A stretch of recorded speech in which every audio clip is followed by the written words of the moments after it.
Good Tuesday, everyone. Welcome to the Volquest.com podcast with Jesse Simonton, Rob Lewis, and Austin Price. I'm Brent Hubbs. Glad to have you along with us on this Tuesday of Mississippi State Week. Austin Price has dubbed it for months the biggest game of the year for Tennessee. Is it indeed, Rob Lewis, the biggest game of the year for Tennessee? I think it is now. I mean, I don't know that it was.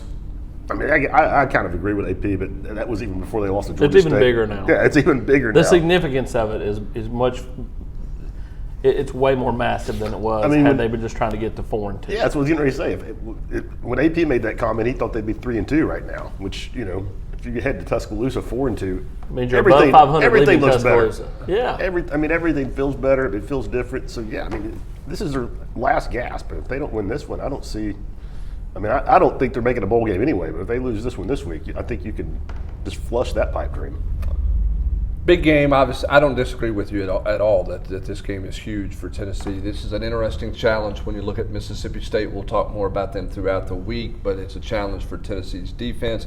But the hope at this point in time, Jesse, rests in Tennessee's offense, and in particular the arm of number 18, Brian Maurer. Your takeaway from rewatching the game and the review piece, and then Jeremy Pruitt's comments on Monday regarding Maurer and kind of the good and the bad of the freshman quarterback. Yeah, Rob and I had this in the 2-minute, kind of right after Pruitt's press conference. That probably the most enlightening thing he said was that after kind of, hemming and hawing on Saturday night who was going to actually be his starting quarterback moving forward, he came out and said, unless Maurer has a really poor week of practice, he's going to go out there and start. I thought it was also notable that he said that, that Maurer is different than Garantano, and that they've created a plan to benefit his strengths, which was they did run a lot of RPOs, quick decisions, easy windows, and he made some throws to start the game, particularly in those first, I would kind of dub it, those first 16 minutes, the first quarter, and then the first pass, the touchdown pass to Juwan Jennings. He also had 2 really nice throws on that drive that Tennessee ultimately got no points in with the missed field goal. And then in the second half, you kind of saw a really good defense with depth and kind of some pass rushers starting to turn loose against 2 freshman tackles. Their corners started to squat down a little more. They played some more aggressive coverage, and a freshman quarterback struggled. So you kind of saw some highs, you saw some lows, but there was at least hints of hope. And that's kind of how I put it in my review piece. I still think personally this team is a mess in a lot of areas, but they're not dead. They might be almost dead, but they're not dead yet. And so can they kind of get up off the mat this weekend? Can they pull an Undertaker? Yeah. I mean, you're right. I mean, there's just enough there. And Maurer's kind of that. He's what gave them the quote. Pruitt said it. He gave them the spark. He gave them that energy. Now, how long will it last, I think, is the question. I think all Tennessee fans are holding on to him like there's no tomorrow. Because, I mean, right now on this season, he's the kind of the light that you see that's out there, and you're trying to get to it. I mean, is he going to continue to have those mistakes? Yeah, he's a freshman. I mean, but if they continue to game plan, and Jeremy talked about this, game planning for Brian versus game planning for JG, and you talked about how they are different. I think that they can still have enough success, against some of these teams down the stretch. Now the question is Saturday, Mississippi State likely going to play those kids that they can kind of pick and choose when they're suspended, because they see this as one, they need this win as well, because they've already lost a 50-50 game to Kansas State. Next week's LSU. I mean, things get tougher for them, so they've got to try to get this win. And they're coming off a bye week too. Which is helpful. Yeah, I don't think the setup for Tennessee is a very good setup at all, given the fact that you're coming out of a physical game where you got beat up on the offensive line. You've got a Mississippi State team coming off a bye week. This does not set up particularly well for Tennessee. Back to Maurer specifically, now Bob Shoop has got a full game, a game plan to look at what they did with Maurer, which Georgia did not have going into that game. What's the next step for Chaney with Maurer moving forward? It's more than just, hey, he's got to clap louder and he's got to, give the cadence louder at the line of scrimmage. Those are freshman things he can improve on. But what's the next step? Because State's going to set on RPOs. They're going to jump on some things like Georgia did in the second half. So what's the next step for Chaney here? You wonder if he gets the lion's share of first-team reps again this week, Rob, do you start going under center? Now, I did not actually track this and maybe I'll actually go back later in this week and put it on the board. I didn't count every snap that Maurer took in terms of jotting down under center versus in the gun, but he very rarely took the ball under center, and that is clearly a concern with them. But that was some of the stuff that they found successful at times in terms of play action earlier in the season, taking deep shots. They clearly want to take deep shots. They let Maurer throw the ball 25 yards plus down the field multiple times. But you get very predictable if you're in the gun 90% of the snaps. I agree. I mean, the question to me, that's the thing, is how far can it go here? Because the game plan, and as fun as Maurer was, 200 yards in the first half and hitting a couple big shots, and look, he threw a great ball. I mean, he threw a great ball to Callaway, who ran a great route that was executed. When Coach Pruitt talks about clean football, that was as clean could get on all fronts. Locklear with the block, allowing Maurer to climb the pocket. Yeah, it was clean. He throws a great ball to Jennings on the touchdown where only Jennings can catch it. But the game plan with Maurer last week, Rob, was very simple. I mean, Jim Chaney's words to the TV people, to the radio guys at the Vol Network on Thursday when he met with them is, "Hey, we're going to chunk it down the yard and see if we can make a play or two, because we don't think we can run it." This is a different approach. This is, quote, a winnable game, whereas last week was not nearly as thought of as a winnable game. Nobody expected anything. So how do you change offensively? Because you got to coach this one differently. You're coaching this one to win. You're not coaching this one just to chunk it down the yard and hope. I mean, I think you got to be really careful about, making the package too big. Because I think, to me, Jim Chaney makes a lot more money than I do to call plays. But I kind of maybe tweak what they did last week, but more refine it, more get him more comfortable with it. And Jeremy didn't elaborate, but I thought it was pretty clear that, Maurer, they limited Maurer's responsibilities. His, 1 or 2 reads, get the ball out. And to his credit, he excelled at it. Now, I think Georgia caught on to that in the second half. He also pointed out that had he held on to it a fraction longer at times, instead of being so quick to get out of it, that maybe some more things would have opened up, but was quick to also point out, hey, we're happy with him just getting it out. Man, but after the quarterback play we've seen for the last 2+ years, I would prefer to see the guy err on the side of getting it out quicker than keeping there and tapping it 3 or 4 times. But Rob, you bring up a great point. How much can you grow with him in a week? Well, part of it is just getting help, though. And I wrote this on Sunday in the review piece. Tennessee ranks last in the SEC in yards per carry, but you got to at least try to run the ball. I mean, they've in multiple games now for multiple quarters, they have all but abandoned it. And the first half is 21 passes, 10 runs. Yeah, and you just a true freshman quarterback. That's remarkable. And with Tennessee, and again, we talk about complementary football. With Tennessee's depth concerns defensively, with Tennessee's inability to stop the run, one team on the other side of one team is allowing the clock to churn and getting their defense some rest, while you're throwing the pill around 30 to 40 times every game. To me, that's just not.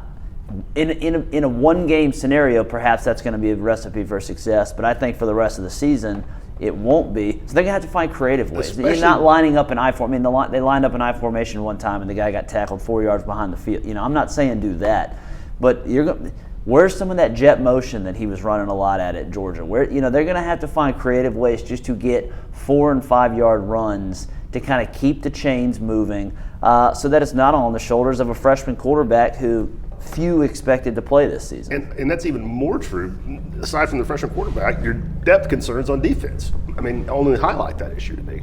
I don't think there's any doubt. That's why Tennessee's been outscored as bad as they have. Coach Pruitt's right. They've turned it over some in the second half, critical times. That has not helped them with the point differential, between first half and second half. But they've been handled in the second half this season, 71-26. They've been doubled up over the course of his career as a coach here in the second half. A lot of that's due to lack of depth. You got to protect. You got to protect your football team and play that complementary football. I think it's interesting. I don't know how many people that Mississippi State suspended for the Auburn game. I don't know how many of those guys. None of the notables played. The Willie Gays and those guys did not play. Which is probably why Auburn with ease got the corner, I would imagine, because Auburn was up. They blitzed them early in terms of just. attacks 21 points in the first quarter, and they routinely on jet sweeps and things like that in that Auburn Schwartz offense went got 59 to the yards corner. on that reverse, the first play. Yeah. They got the corner whenever they wanted to get the corner. So I would not imagine Mississippi State's going to allow that to happen this week. And there's some Tennessee fans, and I didn't write this in my review piece Sunday, but there's some Tennessee fans and even some media folks that are like, where's Josh Palmer in this offense? All the spring buzz, and he's not even getting targeted some games. I think he got targeted once on Saturday. If he's as good of an athlete as some believe, put him in jet motion once or twice a game to kind of get him a touch. We saw him get a reverse touchdown a year ago, on one of those plays. It doesn't necessarily have to be, what one would think is a typical just downhill running attack. They just have to at least commit to some sort of creative way to kind of run the football. I don't think there's any doubt about that. I mean, if you can't run it a little bit and you're going to put it on this guy's shoulders to throw it 40, 42 times, you're going to have a hard time beating anybody. You're right. I think ultimately, and nobody wants to do this right because everybody wants the PlayStation method of let's chuck it deep and score touchdowns. But I think you may have to go 2-yard run, and if you can figure out a way to convert 2-yard run, 2-yard, and hope to finally chisel it away enough to bust one. Because I do think you have to, be committed to it. Because letting him throw it 28 times, to me that's a little on the high end, for a guy, who's still limited in a lot of ways. Well, but you got to shorten the game to help your defense out. Is the bigger thing is back to complementary football, because when you look at this game, and again we'll dive into the matchup. Rob will have it later in the week, but just initially looking at Mississippi State, two things that are kryptonite for Tennessee's defense. One, they got a running back who's really hard to bring to the ground. Hill leads the SEC in yards after contact, which is not good for Tennessee because they lead the SEC in yards given up after contact defensively, I would imagine. And two, they got a mobile quarterback, which are two elements of kryptonite for this defense heading into this week, which further means you got to help your defense out as much as you can in terms of controlling the clock, shortening the game, and limiting some of those opportunities. And I want to make this clear that no one's advocating for the offense that Tennessee had a year ago, which was run, pass. Right. It's not. It doesn't have to be. It doesn't have to be a predictability. But you can't go 2 series without seeing a run either. Yeah, you can't go 11 of 13 plays where you're dropping back every single play. Now Pruitt said, Maurer maybe missed some RPO reads, that he should have handed the ball off more. I understand that, but you still called an RPO. You still put it on your freshman quarterback's shoulders to make that decision. At some point, you're going to have to just, whether it's, Eric Gray seems to be like he's kind of I wouldn't say in the doghouse, but Jeremy did kind of say, he needs to practice a little bit better. Tim Jordan probably was their best running back on Saturday, both in terms of just getting some yards when he got hit and also definitely in pass protection. And so will you continue to see him maybe over the other two guys? That's a position and just a unit in general they need more from. Because again, Georgia has a nice pass rush, and they got after it in the second half, and that's when Maurer started to get hit, 3 or 4 sacks in the second half. It's a lot to also not only ask a freshman quarterback, but you're starting 2 freshman tackles. Eventually those guys they're not going to play clean football on every single snap. Yeah, but for all the quote negativity some people will say as we break down this offense a little bit, as Jim Chaney gets a game plan ready this week, he does have things to build off of essentially for the first time, which has to be encouraging for Tennessee. I don't think you can discount what Maurer done at all. I think that's the best defense in the SEC. After what Florida did to Auburn this weekend, I think that makes that case even stronger. Florida might be the second best defense in the SEC. And 259 yards. And almost none of that was a result of chucking it, playing catch up in the second half. It was 201 yards at halftime, going out and doing what you practiced all week long. 5 pass plays of 20 or more yards. I think that was pretty big time. Yeah, what they got done with generating explosive plays. It's an offense that had as many yards in the first half against Georgia as they had for the entire game against Florida. That's growth. The question is how much can it grow moving forward? And with the questions up front, you're shuffling offensive line again. How healthy are they? But I'm not, again, Maurer has plenty to improve on. But if I'm Jim Chaney, I'm feeling better this week than I have at any point in the season. At least I think he feels probably like he's got some things to build on instead of like his main job on Monday being I've got a bunch of things to cover up that my quarterback can't do. Well, they also seem to find, in terms of optimism, that, Callaway woke up. He that was a perfect route. He also had a really big catch that Maurer made threw a nice strike on, but high, on that 3rd and 10 in the first half. To get it ended up being on the scoring drive that Jennings had the touchdown, converted a long 3rd down there, and then you continue to find 18 or 15, excuse me. I mean, he's going to break some. I mean, it's going to take 4 guys to get him to the ground. He had multiple big catches. That one-handed play, it will get lost in the shuffle because it was kind of when Tennessee was trying to come back late in what ultimately was a blowout. But that was a really nice catch. I mean, those are clearly 18 and 1 are your best playmakers, and I think they're going to find, Jim's going to find as many ways as he can to get those 2 guys the ball. 15's got to touch it a lot because he's playing the best football and he is engaged as much as anybody right now. Speaking of, and DWA could not. One thing, and I just kind of noted it very, very quickly in the review, but Tennessee, that whatever Georgia did against or didn't do against Komet against Notre Dame, they did against DWA. Could not get open on Saturday, so they just, and that's been an issue kind of for the as good as the tight ends have been in the pass blocking and run blocking game, they have not become a factor at all in the passing game this season. Which is really interesting because in the preseason, in the summertime, Chaney really believed that DWA was going to be a huge playmaker for them, and he's just not been to this point. I think it's 5 catches for 90 yards on the season. They've had a hard time getting him the football. What did you make of Jeremy Pruitt's comments about the sideline skirmish? First off, I'm not sure how accurate they were in saying it was between 2 players and Will Friend wasn't involved. But secondly, I mean, I'm not surprised that he wasn't perturbed by it. I mean, I think, he comes from a program where the head coach was not shy about climbing in somebody's kitchen on the sidelines and on national TV. So I think he's completely comfortable with there being some disagreements. Not a big deal. No, I don't think it's a big deal. No, I mean, look, go back to the 90s, man. I mean, how many times did you see a practice fight? So what happened on the sideline at a game? I mean, it's all the same. I mean, a disagreement between 2 players is as long as there's been a football game. So, I mean, I have no issue with it at all. And again, I don't think you should be advocating for your guys to go head to head, but when there's a little passion and you've not seen much in a program, and we've all talked about that some of these guys are just too content with the current circumstances.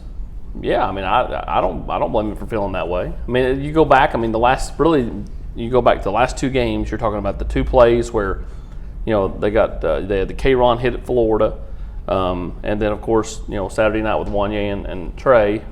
He was happy with both those situations because they were playing to the whistle and playing a little nasty, and then the sideline skirmish, whatever.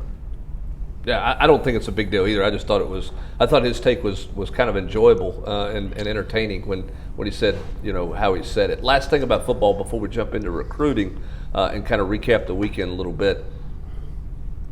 I'm letting Ty Chandler, if the ball's not in the end zone, unless the guy's got phenomenal hang time, I'm going to let him return you asked the question, and if you didn't, I was going to ask, because AP and I talked about it during the game. I wrote about it in the review piece.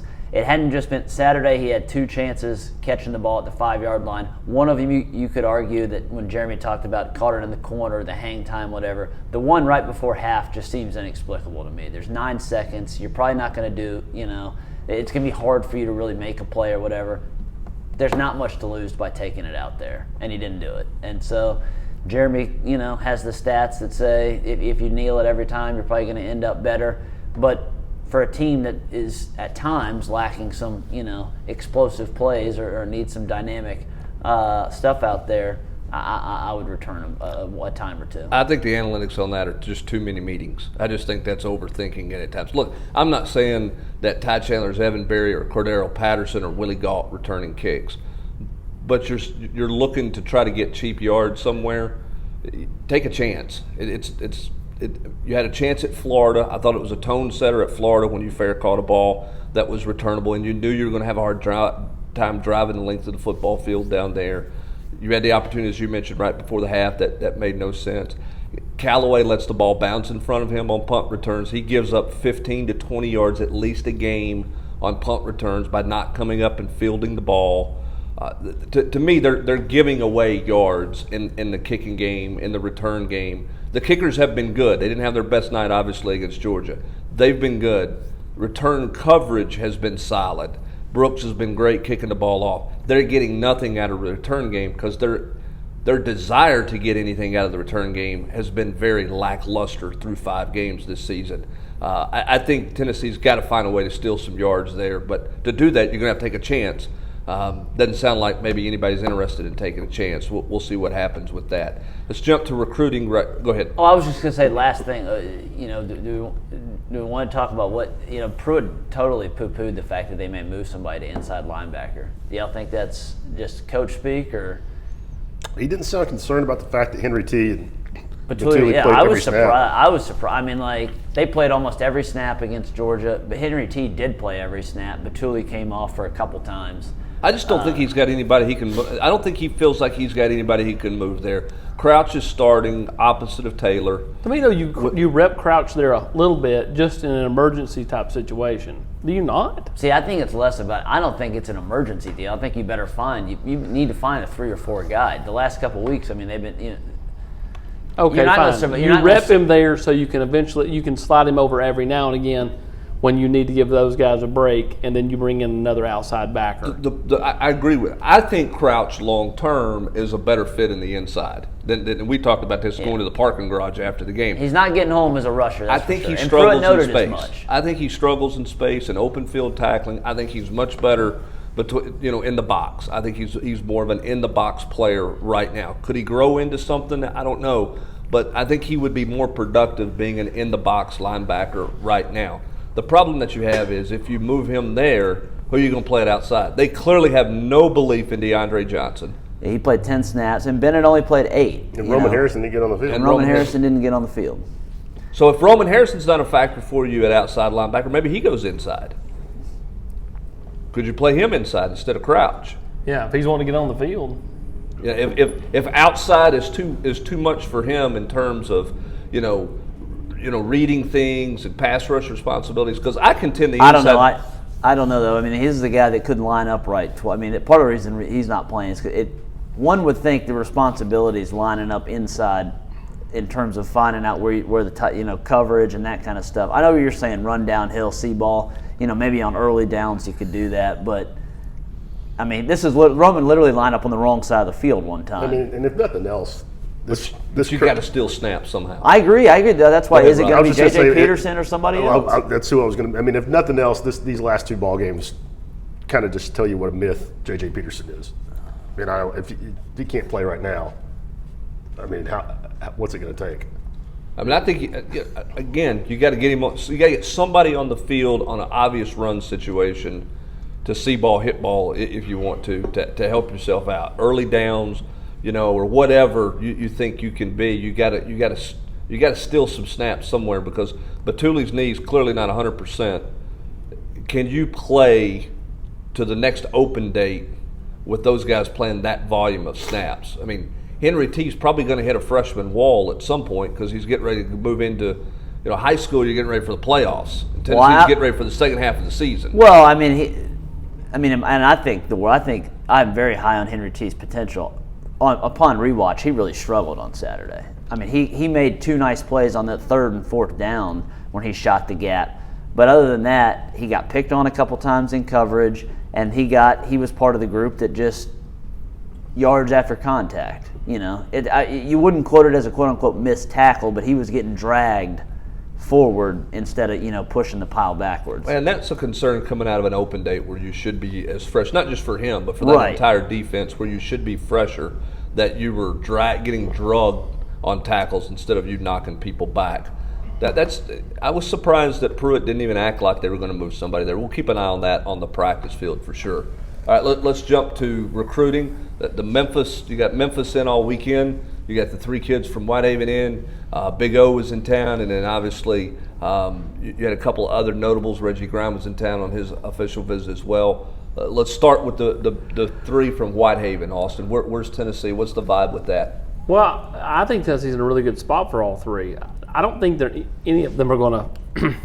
I don't think French or McDonald are going to decommit and then, flip to Tennessee. Like, I don't think this is going to be a, all three of them are in the boat in the next week and a half, type thing. At least that's the vibe I got. Now maybe they go home, they talk it over as a group, or maybe they go home and just say, hey, I'm doing this. You guys don't have to, but I'm gonna go ahead and flip, or I'm gonna tell everybody I'm solid in Mississippi State. Whatever. I don't think that they exited here with a clear-cut plan of, flipping, not flipping. But I do know that the families really, especially the moms, were really happy with everything they learned at Tennessee. I know, in talking to some folks, Bryson Easton's mom was very comfortable with everything she saw, which was big. That was huge to get her here, her to take off work, which is extremely hard on the weekends for her with her job. And so, I'm not sure she takes another trip. Which to me that hurts that school's chances of landing Bryson.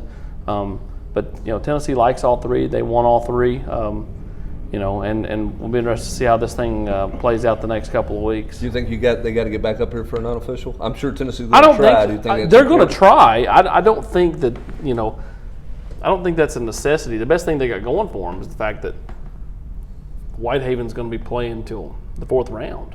Whitehaven will not lose until the fourth round if they lose in the fourth round.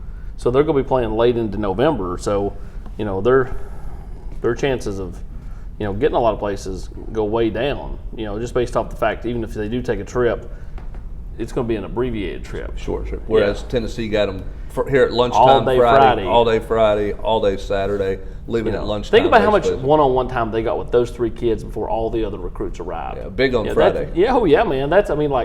Unofficials aren't coming until Saturday, and Grimes played Friday night. So it was really just all attention on those guys all day Friday, and I which think that's goes a long way. That's why Tennessee elected to bring it. We talked about they're shooting their shot early, but because of the way the calendar fell for them, it's why it made the most sense to bring them in on officials. Well, to bring them all three at one time, you couldn't pass up the quality time you get with them. We always talk about, I was talking to some people about Chris Morris, and they're like, "Are you surprised he didn't come up this weekend with everybody else?" And I said, "Not really," because I was like, if you're Tennessee, I wouldn't.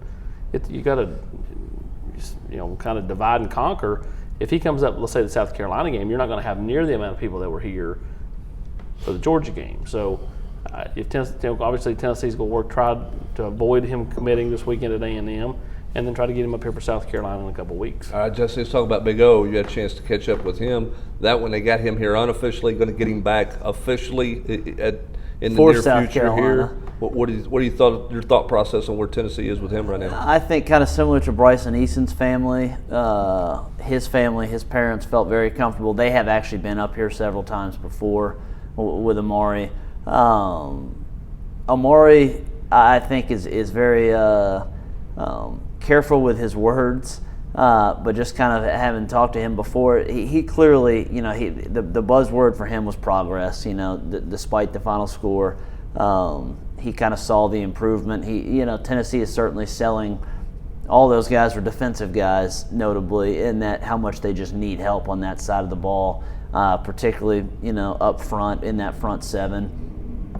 The interesting thing is him coming back so soon. I think the fact that they did make such an impression that I think originally he was going to maybe come right AP thinking about early December, but now there's kind of an interest to go ahead and get back up here and kind of see it again and make it official. Now he does have several other ones kind of scheduled. He's got a busy couple 6-8 weeks coming up. He's going to be at A&M this weekend with Chris Morris and some other guys. He's going to be at Alabama, LSU in a couple weeks, and then his other officials, the Iron Bowl. So he's going to see some big games. But I think Tennessee feels like they're in a pretty good spot with Big O right now. I think they're in a great spot with him. The mom is really comfortable with Jeremy Pruitt, likes Jeremy Pruitt a lot. Pruitt's kind of taken this one on himself with the family. And, I think for O, I think he just likes being around the people up here, which is why I think he does want to come back so soon. He was the last one in the stadium on Saturday night, left a little past midnight. So I do think that Tennessee's positioned themselves well there. I'm interested to talk to some people. I talked to them earlier this week yet. Hopefully we'll have an update on Friday or the Friday podcast for the War Room to just kind of find out, how Tyler Barron's visit to Columbus went. I've not talked to anybody early in the week to kind of gauge and see where Ohio State is there. Yeah, that one's one to keep an eye on for sure, as Tennessee's trying to get that done sometime this month. Is the thought process with Barron, but Ohio State is the competitor that Tennessee's having to deal with there. Give me a Grimes update before we get a little hoops update here on. He kind of playing the coy card. I mean, he still wants to act like Alabama's a factor. Alabama's not a factor. He's not a take at Alabama. South Carolina, he downplays them just because everybody's got to pinned him in there of late. Says he doesn't have a leader. Tennessee's a viable option, is what he said. I'm going to take, also, likes Ole Miss, likes Florida State. He's a guy, I'm just not so sure. I mean, I know he came in for an official visit this weekend, but to me, I'm not so sure that he's real high on Tennessee's board. Now, that's me speculating a little bit, but just reading the tea leaves and talking to a few people, it just seems like, well, it just goes back to what we've taught. There's a clear disagreement between certain folks at Tennessee about where Reggie sits on the board. Yeah, I mean, and where he plays. And where he plays, but some want to stand on the table and bang for him, and others want to stand on the table and say no. And so it's an interesting thing. And the people that I think the people that want to say no are under the agreement of, aesthetically it might look good to take Reggie Grimes with his, at ranking, but, if we don't feel like he can really help us, that's not going to help us on the field. So, I mean, to me, like, aesthetically, it looks good if you land four-star Barron, 4-star Hardy, 4-star, the trio from Whitehaven are all 4 stars, Chris Morris, Big O. That's 7 4-stars right there. Take Grimes out of the equation. He's on his own island over here. That's 7 4-stars in this state. And then hold on to what you have, But again, it's recruiting. There are 3 or 4 names out there right now, Brent, that Tennessee's not even offered yet. They'll end up in this class. But to be on the to talk about the guys who are standing on the table fighting for him, he is big and can run. Yeah, I mean, I'm of the opinion Tennessee doesn't have enough big and can run. And that is where I land in the camp. The way this roster is right now, I find it interesting that Tennessee is kind of parsing it as much, especially with some of the guys they have in this class. I mean, there's only so many guys in this country, in this 2020 class, that have Reggie Grimes as pure measurables. Can you, whoever gets him, whether it's South Carolina, Ole Miss, Tennessee, whoever, can they develop him into a football player? Right now, that seems to be the question. Can he be developed into a football player? But there's not many guys that are 6'4", 6'5", 245 pounds and are running 4.59s. Well, I was talking to somebody this week, and they're a coach, and not a coach at Tennessee, but a coach elsewhere. And they describe Reggie Grimes as a model. I mean, he looks perfect. But when you watch him play, the aggressiveness is lacking. The strength is lacking. So I mean, to me, you've got to find a way. You got to take it.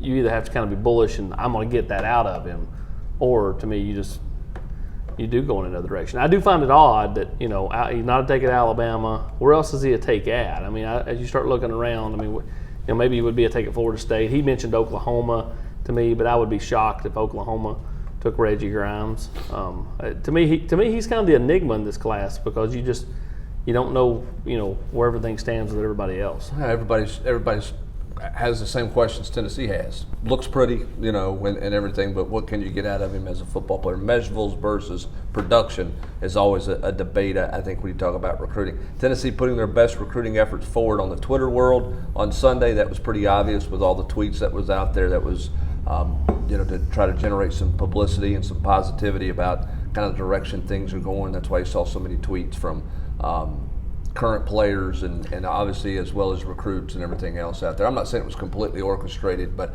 I think those guys all trying to create a little positive vibe coming out of this Georgia game with the recruiting stuff and what lies ahead for this team. Let's jump to hoops right quick. Jaden Springer, some people thought maybe this thing gets done on Sunday. Rob, I don't think either one of us ever thought it was going to be done on Sunday publicly, but Tennessee appears in a great spot with him. You had a chance to visit with him as he left town. Yeah, I mean, I would have been a little surprised if he would have popped just, before he even got home from his visit, which, I mean, that's pretty rare. But I won't be remotely surprised if we hear something, in the next week. I mean, he's done with official visits. I don't know every coach that's of the 3 schools, Michigan, Memphis, Tennessee, that he officially visited has done a home visit, or in his case, a school visit, since he goes to IMG.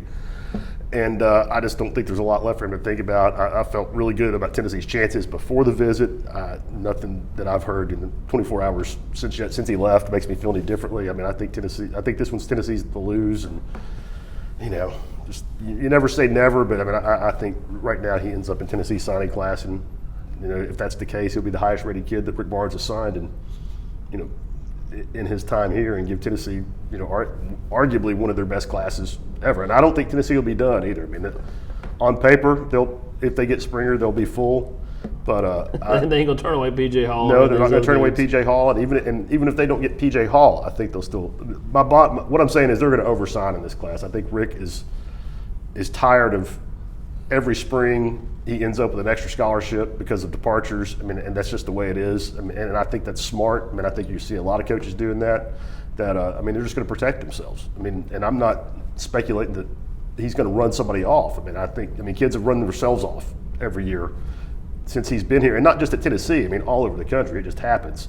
So, I mean, even if you carry that scholarship over to spring, I mean, I think Tennessee will be recruiting like they plan to use it. And it would be a big man. Yes, if it's not PJ Hall, look for Dylan Cardwell to be a focus. He's a kid at Oak Hill Academy. He officially visited last year as a junior. He's a fringe top 100 player, and the fact that Tennessee is looking at a 4-star center who's just sitting right on the cusp of the top 100 as a plan B tells you all you need to know about how they're recruiting right now. Yeah, I mean, it's amazing what they've gotten to and where they're at. And PJ Hall will be in this weekend. Yeah, so it's official this weekend, right? This weekend, and that's going to be big. I'm talking with some people who are really close to that situation. A lot of people worry about Florida. I don't think Florida's in it. The sister plays volleyball there. He visited Florida a couple weeks ago, did not commit. I think this one's coming down to Tennessee and Clemson. And, Clemson's very close to home. He lives right outside Spartanburg.